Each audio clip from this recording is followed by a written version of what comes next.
নমস্কার বন্ধুরা, অভিনব চৈতিস ব্লগে তোমাদের সবাইকে আবার একবার স্বাগত জানিয়ে আজকের নতুন আর একটা ব্লগ শুরু করছি। তোমরা সকলে কেমন আছো, কে কোথা থেকে আমার ব্লগগুলো দেখছো আর দেখে কেমন লাগছে সেটা অবশ্যই কমেন্ট করে জানিও। ভালো লাগলে লাইক করো, বন্ধু বান্ধবের সঙ্গে শেয়ার করো। যারা ইউটিউব থেকে দেখছো তারা চ্যানেলটাকে সাবস্ক্রাইব করে দিও, পাশে থাকা বেল বাটনটাকে অল করে দিও। আর যারা ফেসবুক থেকে দেখছো তারা পেজটা অবশ্যই ফলো করো। আজকে শুক্রবার, ঘড়িতে এখন 1টার মতো বাজে, আর ওই দেখো তোমাদের দাদা বেরোচ্ছে অফিসের জন্য। আজকে বেশ তাড়াতাড়ি বেরিয়ে যাচ্ছে, কারণ আজকে তো সারা রাস্তায় দারুণ রকম ভিড়। তাই তোমাদের দাদা আড়াই ঘন্টা আগে অফিসের জন্য বেরিয়ে যাচ্ছে। এই কারণেই, কারণ এখনই রাস্তায় দেখতে পাচ্ছ প্রচুর লোক বেরিয়ে গেছে। আর সেই সঙ্গে রাস্তায় যত ভিড় বাড়বে, সমস্ত শালকিয়া চত্বরের গাড়ি বাস আজকে বন্ধ, কিচ্ছু চলে না। একটা টোটো বাড়ির সাধারণ সরু গলি ছাড়া বড় রাস্তায় ওঠে না। তাই জন্য সেও তাড়াতাড়ি বেরিয়ে গেল, আর আমরাও মা ছেলে আমার মা তিনজন মিলে রেডি হয়ে সেজেগুজে বেরিয়ে পড়েছি। কারণ আজকে তো আমাদের শালকিয়াবাসীর সেই সবচেয়ে আনন্দের যে দিনটা, সেই দিন বহু প্রতীক্ষার পর অবশেষে সেই দিন আসে। সারা বছর সারা শালকিয়াবাসী 364 দিন ধরে অপেক্ষা করতে থাকি কখন আজকের এই দিনটা আসবে। কারণ আজই তো হচ্ছে সেই বিশেষ দিন, যে দিনটা সারা শালকিয়াবাসী শীতলা মায়ের স্নানযাত্রা উপলক্ষে পালন করি। আর মাকে মনে প্রাণে অন্তরে সারা বছর ডাকতে পারলেও আজকের দিনটা মাকে কাঁধে নেবার সুযোগ পাই, সাহস পাই, মায়ের কাছে গিয়ে মাকে একবার স্পর্শ করতে পারি। সেই আনন্দে দেখতে পাচ্ছ সারা শালকিয়াবাসী কিন্তু আজকে রাস্তায় নেমে পড়েছে। প্রত্যেকেরই আজকে উপসী, প্রত্যেকে আজকে মাকে কাঁধে নেবে। প্রচুর প্রচুর লোক সকাল থেকে ডন্ডি খেটেছে, ডন্ডি খাটে। আর শুধু শীতলা মায়েরা 5 বোন, ওনারা 4 বোন তো বেরোন। ছোট মা, যে ছোট শীতলা মা, উনি মন্দির থেকে বেরোন না, উনি মন্দিরেই থাকেন। কিন্তু বাদবাকি সমস্ত মায়েরা সারা শালকিয়া ঘুরে অবশেষে ছোট বোনের সঙ্গে দেখা করে তারপর যায় গঙ্গায় স্নান করতে। আর সেই সময়টুকুতে আমরা যত শালকিয়াবাসী রয়েছি আশেপাশে, যাদের আত্মীয় স্বজন থাকে, সবাই আজকের দিনে আজকের অনুষ্ঠানে শালকিয়াতে এসে সামিল হয়। আর আমরা সুযোগ পাই মায়েদেরকে একটুখানি কাঁধ দিয়ে সারা শালকিয়া ঘোরাবার। তারপর মাকে সবার শেষে হলুদ, নিম পাতা, সর্ষের তেল, সিঁদুর দিয়ে গঙ্গা জলে গুলে মায়ের গায়ে ঢেলে মাকে স্নান করানো। দেখো ভিড়টা, শুধু দেখো, শুধু কিছু মাথা দেখতে পাওয়া যাচ্ছে। কত যে মাথা তা কিন্তু গুণে হিসেব করে নেওয়া যাবে না। দেখতেই পেলে এর আগে মেজ মায়ের গাড়ি বেরোলো, আর ওই দেখো দূরে আমাদের বড় মায়ের ব্যানার আসছে।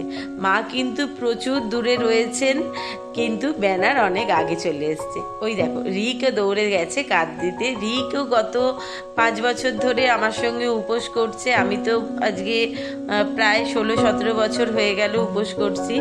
আমরা মায়েদেরকে এই সময় মারা যখন বেরোয় তখন একটু একটু কাঁধ দিয়ে নিই, কাঁধে করে মাকে সামনের দিকে এগিয়ে যেতে সাহায্য করি। আর আমরা তো মায়ের পথ অনুসরণ করে নিজেরাও এগিয়ে যাই। আজকের দিনটা যে কি দিন সেটা হয়তো মুখে বলে বোঝাবার ভাষা নেই। আমার কথা তো এমনিই হারিয়ে যাচ্ছে। এতই মন থেকে আমরা আনন্দ করি যে বলার বিষয় নয়। সারা দুর্গা পুজোতে মনে হয় শালকিয়া চত্বরে এত জামা কাপড় বিক্রি হয় না যত কিনা মায়ের স্নানযাত্রা উপলক্ষে বিক্রি হয়। এই দেখো কত আশেপাশে ছোট মায়েরা, সমস্ত মায়েরা এসে আজকের দিনে শালকিয়া ঘোরে, মায়ের স্নানযাত্রা হয়। আর এই যে আনন্দের দিনটা, সেটা মানে কে যে কিভাবে কাটায় সেটা তোমাদেরকে এক্ষুনি এইভাবে বলে বোঝাতে পারবো না। তবে সকল শালকিয়াবাসীর তরফ থেকে তোমাদের সকলকে একবার এসে বছরের এই দিনটাতে মাঘ মাসের মাঘী পূর্ণিমায় অনুরোধ রইল শালকিয়াটা ঘুরে যাওয়ার জন্য, দেখে যাওয়ার জন্য। এই যে উৎসব এত আনন্দ করে প্রত্যেকটা মানুষ পালন করে, সেই সঙ্গে প্রত্যেকটা মানুষের থাকে অশেষ ভক্তি। মা মঙ্গলময়ী মা, মা করুণাময়ী মা সকল শালকিয়াবাসী শুধু নয়, সারা ভারতবাসীর প্রত্যেকের মঙ্গল করুক, কল্যাণ করুক, এই কামনাই করি। আর মা অন্তর্যামী, সকলের অন্তরে বাস করেন, সকলের অন্তরের কথা বোঝেন, সকল ভক্তদের অন্তরের ডাকে সাড়া দিতে উনি সব সময় তৈরি থাকেন। শুধু মাকে মন থেকে ডেকে নিয়ে ভক্তি ভরে একটুখানি মায়ের কাছে যাবার সময়টা দিতে হবে। মাকে যে যত যেমনভাবে ডাকতে পারবে, মা কিন্তু তার ডাকে অবশ্যই সাড়া দেয়। মা, বড় মা এগিয়ে আসছে আস্তে আস্তে। তোমাদেরকে কিছুক্ষণ আগেই দেখালাম ব্যানার।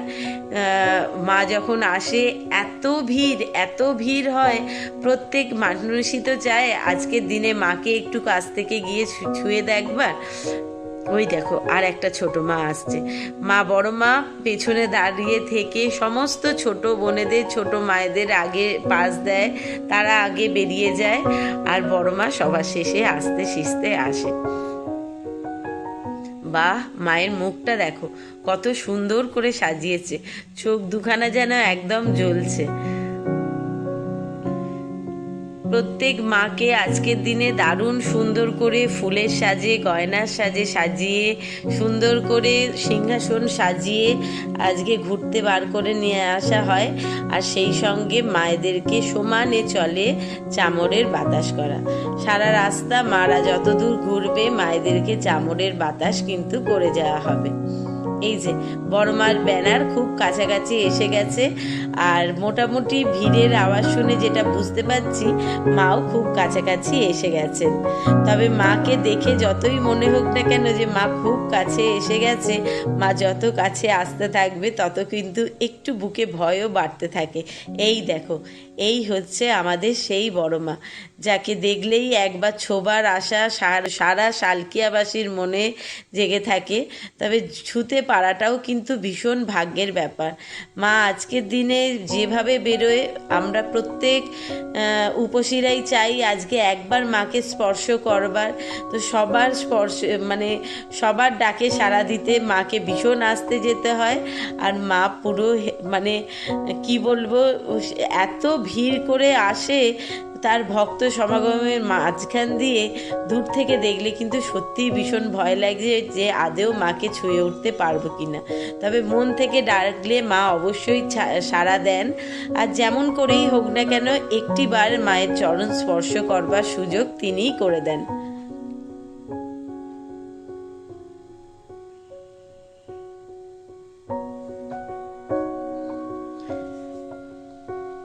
দেখো, দেখতে পাচ্ছ রাস্তা দিয়ে হাঁটার জায়গা নেই, মানুষের গায়ে মানুষের ধাক্কা লেগে যাওয়ার জোগাড়।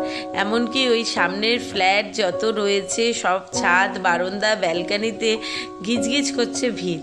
যারা উপোস করেছেন, উপসী, তারা তো অবশ্যই সকলে রাস্তায় আছেন।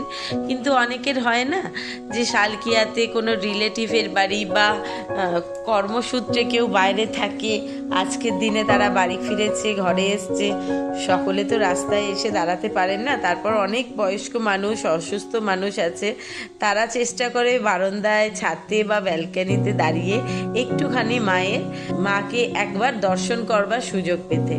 ওই যে মা এগিয়ে আসছে, অনেকক্ষণ ধরে তোমাদেরকে দেখাচ্ছি, চলো এইবার গিয়ে মাকে একবার কাঁধ দিয়ে আসা যাক।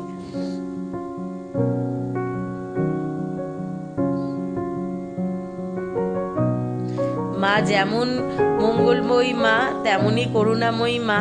কিন্তু মায়ের উপোসের একটু কি বলবো, খুব ভক্তি ভরে, নিষ্ঠা ভরে উপোস করতে হয়। কোনো ভুল ত্রুটি, দোষ কিছু 19-20 হয়ে গেলে মা ভীষণ রকম রেগে যান। কেউ উল্টোপাল্টা কিছু করলে শাস্তিও দেন। আর এই যে আমার পাশেই দাঁড়িয়েছিল, একটু আগে দেখালাম না, এত ভিড়ের মধ্যে দাঁড়িয়ে দাঁড়িয়ে উনি অসুস্থ হয়ে পড়েছিলেন হঠাৎ। আসলে দৌড়ে বড়মা আসতেই গেছিলেন কাঁধ দিতে, আর ওই ভিড়ে আটকে পড়ে ওনার শরীর অসুস্থ হয়ে গেছিল। এইরকম সারা রাস্তাতে অনেকেরই হয়, প্রত্যেক বছর দেখে আসছি, আজও দেখলাম অনেকের। আর এই দেখো এখানে ইনি অনেকক্ষণ ধরে এই পোশাক পরে বাচ্চাদের বড়দের সকলকে আনন্দ দিচ্ছেন, কিন্তু অবশেষে সবার ইনিও তো একজন মানুষ। আর মোটামুটি বাইরে কম বেশি গরম পড়েই গেছে, সারাক্ষণ এই পোশাকের মধ্যে আবদ্ধ থেকে ওনারও একটু কষ্ট হচ্ছিল। তাই কিছুক্ষণ মুখোশটা খুলে একটু জল খেয়ে হাওয়া খেয়ে নিয়ে তারপর আবার উনি ওনার কাজ শুরু করে দিয়েছেন। আজকের দিনে সারা শালকিয়ায় প্রচুর সংসাজে, প্রচুর বাইরে থেকে এই বছর যেমন ইস্কন থেকে সবাইকে আনা হয়েছিল কৃষ্ণ নাম করবার জন্য, কোনো বছর সাঁওতালিদের নিয়ে আসা হয় সাঁওতাল নাচ করা। এক এক বছর এক এক রকম মায়ের মন্দির থেকে বিভিন্ন রকম জায়গা থেকে লোক নিয়ে এসে সাজিয়ে গুছিয়ে মায়ের এই শোভাযাত্রা আরও সুসজ্জিত করে। দেখো মায়ের মুখ দেখে এমনি মানুষের ভক্তি স্রোত বেরিয়ে আসতে বাধ্য। করুণা ও হয়তো রিক এই সুযোগে নিজের সঙ্গে মায়ের একটুখানি ছবি তুলে নিচ্ছে। বড়মা যতক্ষণ না রাস্তা দিয়ে পাস করেন ততক্ষণ রাস্তায় ভিড় ভীষণ রকম বেশি থাকে। বড়মা বেরিয়ে যাওয়ার পর দেখতে পাচ্ছ আগের থেকে তুলনামূলক এখন ভিড়টা একটু কম। আমরাও মোটামুটি যতটা সম্ভব মায়েদেরকে কাঁধ দিয়ে নিয়েছি। এইবার যাচ্ছি গঙ্গার ঘাটের দিকে। বিকেলবেলা বাড়ি থেকে তখন বেরিয়েছিলাম 3:30 নাগাদ, আর এখন ঘড়িতে প্রায় 10:30টার মতো বাজে। এই যে আমরা মায়েদেরকে আজকের দিনে গঙ্গা জলে সিঁদুর, হলুদ, নিম পাতা বাটা আর সর্ষের তেল সব মিলিয়ে যত ছোট মা বড় মা প্রত্যেক মাকে এই হলুদ জলে স্নান করানো হয়। আর মায়েরা গঙ্গার ঘাটে যখন স্নান করতে আসেন তখনই এই জল ছেটানো হয়।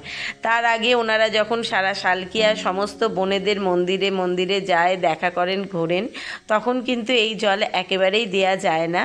এখন দিনের শেষে রাত্রের বেলা প্রায় 10টা বাজে বললামই। আর এই সময়তে মায়েরা এক এক করে আসেন গঙ্গাতে স্নান করতে। আর সেই সময়তে সমস্ত উপসীরা দেখো গঙ্গার একদম যাবার মেন রোডের মুখ থেকে আর গঙ্গা পর্যন্ত পুরো রাস্তায় ভিড় করে এভাবে দাঁড়িয়ে থাকে তেল হলুদ সিঁদুর জল নিয়ে। মায়েরা স্নান করতে যখন যায় তখনই ছিটিয়ে মায়েদেরকে স্নান করিয়ে দেয়া হয়। আগে তাও গঙ্গার ঘাটে গিয়েও স্নান করানো হতো, এখনও সেই নিয়ে আছে। কিন্তু গঙ্গার ঘাট তো যত বড়ই জায়গা হোক না কেন, এত উপসী গেলে দারুণ রকম ভিড় হয়ে যায়। তাই জন্য অনেকে এই গঙ্গার যাবার রাস্তাতেই দাঁড়িয়ে থাকেন, এখানেই স্নান করিয়ে দেন। মায়েদেরকে স্নান করিয়ে নিয়ে আমরা চলে এসেছি এখন বড় মায়ের মন্দিরে। আর এই হচ্ছে সেই আমাদের বড় মায়ের মন্দির। মায়ের সিংহাসন দেখো সুসজ্জিত ফুলে মালায়। এখানে মায়ের মুকুট রেখে পুজো হচ্ছে। মা যেহেতু আজকে ভক্তদের মাঝখানে গেছেন ভক্তদের কাছে নিজেকে ধরা দিতে। আর বড়মার মন্দির ঘুরে সেখানে পুষ্পাঞ্জলি দিয়ে আমরা এখন চলে এসেছি মেজবান মন্দিরে। মেজবান মন্দিরেও তাই মা বেরিয়েছেন, কিন্তু মায়ের একটা ছোট মূর্তি মন্দিরে রাখা আছে, সেইখানে মায়ের পুজো চলছে। আর এদিকে চলছে পুষ্পাঞ্জলি। আমরা এখানেও পুষ্পাঞ্জলি দিয়ে ধূপ মোমবাতি দেখিয়ে এরপর যাব সেজমান মন্দিরে, সেখানেও পুষ্পাঞ্জলি ধূপ মোমবাতি দেখিয়ে ফিরবো বাড়ি। ঘড়িতে প্রায় এখন 11টার কাছাকাছি বেজে গেছে। আর সত্যি কথা বলতে বছরের এই একটা দিন খালি পায়ে সারা রাস্তা ঘুরতে খারাপ লাগে না ঠিকই, আর এটাই হচ্ছে নিয়ম, কিন্তু পায়ে একটু হলেও ব্যথা হয়। তো পায়ের দিয়ে ভীষণ রকম কষ্ট হচ্ছে, আর বিশেষ দাঁড়াতেও পাচ্ছি না। আর ওই দেখো বলছিলাম না মেজমার মন্দিরে মায়ের ছোট মূর্তি পুজো হয়, সেই হচ্ছে মূর্তিটা। বাড়িতে এসে জামা কাপড় ছেড়ে সকালবেলা তোমাদের দাদা যেহেতু খেয়ে বেরিয়েছিল, তাই ওকে একটু লুচি, এই আলুর ছেচকি, ছোলার ডাল করে দিয়েছিলাম। আর সেই সঙ্গে একটু বাঁধাকপির ছেচকি আর অল্প করে একটু আলুর দমও করে নিয়েছিলাম। সব মিলিয়ে তোমাদের দাদা খেয়ে গেছে, আর মা যেহেতু আর এখন উপোস করতে পারে না, তাই মাও দুপুরবেলা ময়দা খেয়েছে। আর রাত্রিবেলা সমস্ত তরকারিপাতি করা আছে, ময়দা মেখে রেডি করা আছে। এইবার ঝটপট রিককে খাবার জন্য একটু লুচি ভেজে দেবো। রাত্রে সকলেই খাবে, মিষ্টিও আনা হয়েছে, তরকারিপাতি যা আছে সেই দিয়েই হয়ে যাবে। চলো, আর পারছিও না, ঘড়িতে অনেক রাত হয়েছে। ঝটপট লুচি কটা ভাজবো, সকলকে খেতে দেবো। আর দিয়ে এইবার মনে হচ্ছে বিছানাটায় গিয়ে একটু পাটাকে তুলে বসতে পারলে আরাম পাবো। ভীষণ রকম পায়ে ব্যথা, আর একেবারেই শরীর চলছে না, ভীষণ রকম ক্লান্তি লাগছে।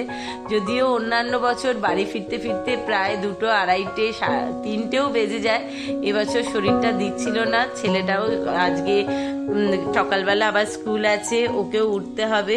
ও বলল যে মা পিঠটায় ভীষণ রাখছে, মনে হচ্ছে সারাদিন উপোসের পর শরীরে একটু কষ্ট হচ্ছে, তাই আজকে তাড়াতাড়ি বাড়ি ফিরে আসা। তো মোটামুটি সব রান্না বান্না গোছানো হয়েও গেছে, লুচিও ভাজতে শুরু করে দিচ্ছি, আর মা বেলে দিচ্ছে। এবার খেতে দিয়ে নিই চলো। আর আজকের ব্লগটা এখানেই শেষ করলাম। সবাইকে শুভরাত্রি বলে সকলে ভালো থেকো, সুস্থ থেকো। খুব শিগগিরই নতুন আর একটা ব্লগ নিয়ে ফিরে আসছি।